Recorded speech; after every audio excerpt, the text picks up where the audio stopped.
অফিসের পর আমি যেখানেই যাই না কেন আমার হাতেই টিফিন বক্সটা ক্যারি করতে হয়। তাই তোমাদেরকেও আস্তে আস্তে আমার টিফিন বক্সটার সাথে ইউজ টু হয়ে যেতে হবে, কারণ আমি ডেফিনেটলি যেখানেই যাই না কেন সেটা আমাকে অফিসের পরেই যেতে হবে, আর টিফিন বক্স তো আমার সাথে থাকবে।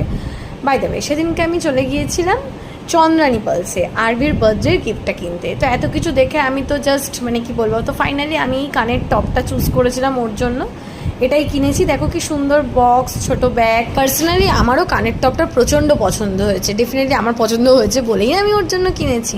যাই হোক, এটা অ্যাকচুয়ালি মাল্টি কালার, তো তাই সব কিছুর সাথে যাবে, তাই আরোই এটা ভেবে কিনলাম। কেকেআরের খেলা ছিল বলে আর কোথাও বেরোলাম না, ঠান্ডা ঠান্ডা তরমুজ খেতে খেতে ফ্রেশ হয়ে খেলা দেখছিলাম।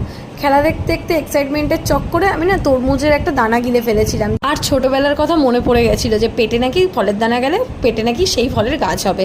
তোমরাও কারা কারা আমার মতো ছোটোবেলায় এরকম ভয় পেতে পেটে ফলের দানা গেলে অবশ্যই জানাও কমেন্টে। আর মনিকি মিনিয়া সাবস্ক্রাইব করতে কিন্তু একদম ভুলো না। বাই।